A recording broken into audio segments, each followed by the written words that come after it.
Hello, Stu Murphy here. In this video, we are going to take a regular polynomial, which I'm going to call a Taylor Series Polynomial in disguise. And the polynomial we're going to use for this exercise is, let's see, 6, well, you know what, let me grab a pen. Okay, 6x cubed minus 3x squared plus 2x plus 4. We're going to take this polynomial, and you can really do this with any regular polynomial, and we're going to transform it into a Taylor series formatted polynomial using some very basic techniques of algebra and the derivative. So let's look at what the Taylor series polynomial looks like, and we'll set it equal to this, and we'll call this f of x. So Taylor series polynomial, and I'll try to generalize this as much as possible. We'll call it p of x equals b0, a constant, plus another variable, b1 times x minus a, plus b2 times x minus a to the second power, plus b3 times x minus a to the third power. And that's going to equal our f of x here from the above. But on the right, we're going to reformat. We're going to begin the formatting process by reversing the order of the terms. We're going to start with the constant 4. And then we're going to go plus 2x minus 3x squared plus 6x cubed. Now, one of the features of the Taylor series is we always use Taylor series to approximate difficult, what you might call ugly functions at a particular point. The point could be 0, and that's what the a represents, or it could be some other number. For the purposes of this, we're going to center it around 1, just because that gives us a more generalized view of what the polynomial looks like. Taylor series polynomial. So we're going to center it around 1, and we're actually going to find an equivalent polynomial.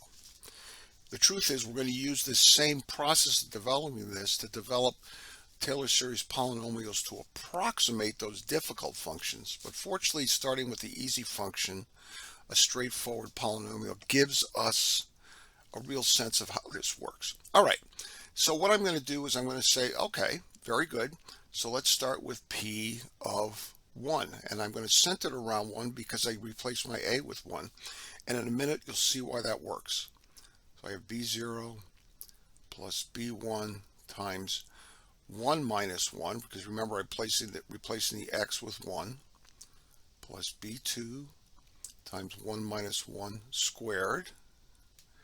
It's a little messy there. That's really good. Let's just put squared there so you can see that. Plus b3 times x minus 1 minus 1 cubed equals, on the right, 4 plus 2 times 1 minus 3 times 1 squared plus 6 times 1 cubed. All right, simplify.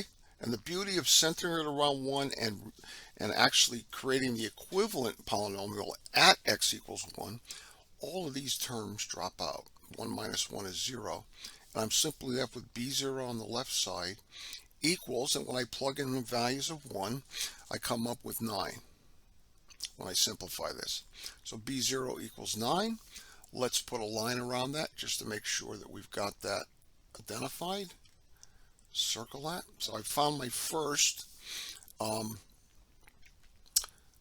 variable. Now, with any polynomial, if you do the same thing to one side as you do to the other, you maintain equivalency.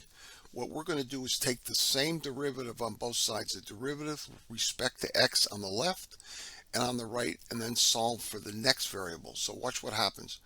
This becomes p1 of x, or I'm sorry, p prime of x, the first derivative. The b0 drops out, and I'm left with simply equals b1 times, I'll leave the x for the moment, times x minus 1. Remember, we replaced the a with a 1. I'm sorry. We're taking the derivative, and I should have made that clear. So when we take the derivative, what we're really doing is we are eliminating this x minus a here, because bring the 1 down, this goes to the 0 power, it disappears. So it's simply b1 plus b2 times x minus 1. All right, and if we do that, what happens is the 2 becomes a 1, because again we've taken the derivative and brought the 2 down. And actually I should have put a 2 in front of there. Okay, 2b2 times x to the 1, or you could simply just leave it as x plus, bring the 3 down, 3b3 times x minus 1 squared equals, take the derivative here, the 4 drops out, 2x simply becomes 2, minus 2 times 3 is 6x, plus 3 times 6 is 18, x squared. All right, replace this with a 1, and what happens, these drop out, and I'm left with b1 equals, and when I simplify the right side, replace this with 1 and this with 1, b1 becomes 14. And so we have now solved for the second variable. Let me circle that so we keep track of that. Now we're going to solve for b2. So let's see what happens here. We take the derivative again. All right, this time when we bring it down, p double prime, or you could put a little 2 in parentheses if you want, equals. The 1 comes down, this becomes 0, so the b1 drops out, this comes down, this becomes 0, anything 0 power is 1, so we're left with equals 2b2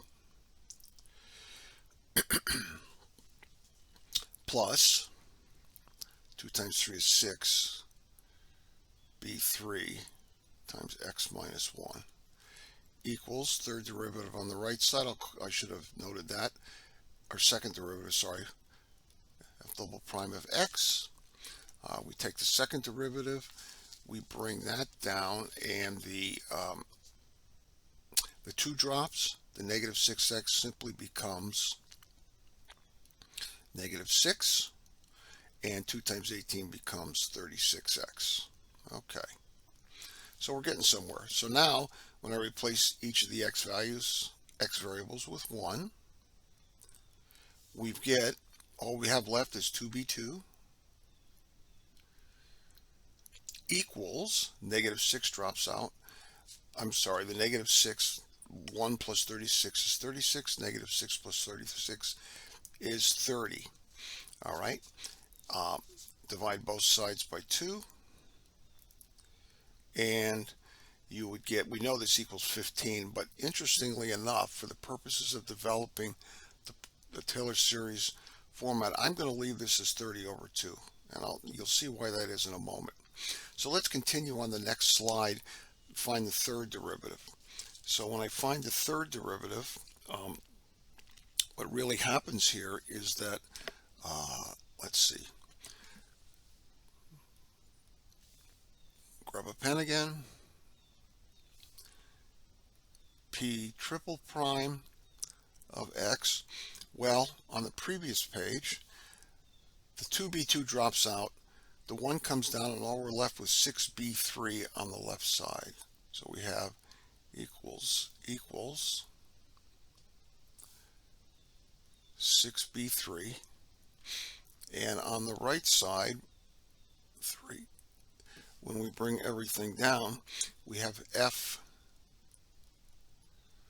triple prime, or third derivative, equals simply 36. And remember, we had our negative 6 plus 36x. The negative 6 disappears when we take the derivative again. The x disappears, it becomes a 1, and we're just left with 36. That's how we got that. So plug in our 1. Okay, well, there's really nothing to plug in, is there? So we say 6b3 B3 equals 36. Divide both sides by 6. Okay. B3 equals 36 over 3. And I'm going to leave it that way, even though, I'm sorry, 36 over 6. 36 over 6.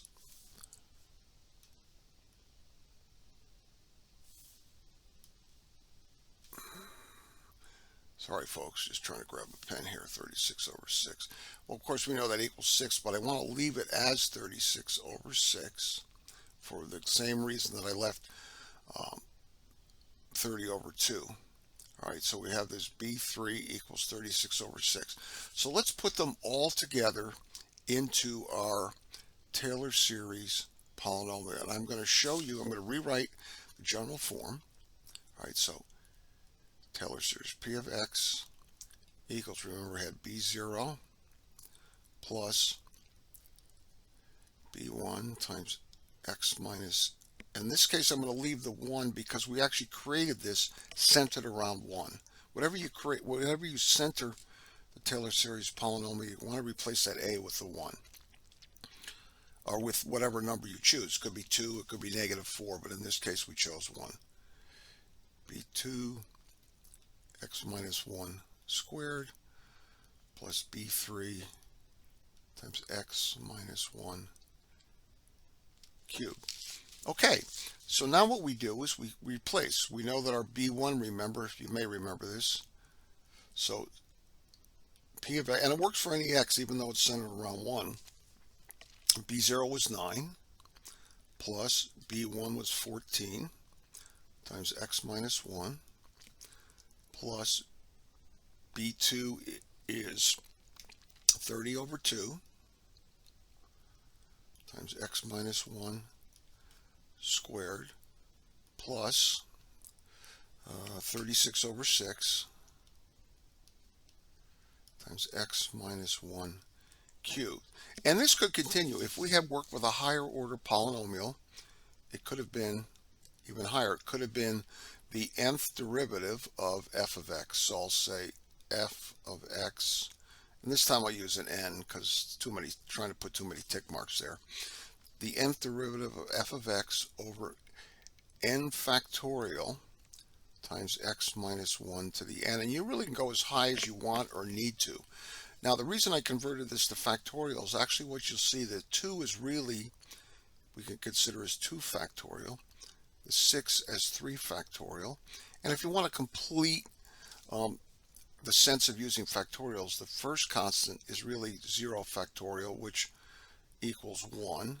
And the second one is 1 factorial, which also equals 1. So this is our general form of the Taylor series. This is equivalent to that original polynomial of f of x equals 6x cubed minus 3x squared plus 2x plus 4. This is equivalent to this. And no matter what you plug in, whatever value of x you plug in, they will be equal. They will be equal. In our next video, we're going to use this same process of developing the Taylor series polynomial around a particular, centered around a particular value of x. And it is going to be finite. It's only going to go so many degrees, the number of degrees that we believe is necessary to provide an accurate estimate. Because we're going to be estimating difficult polynomials, such as the square root of 37,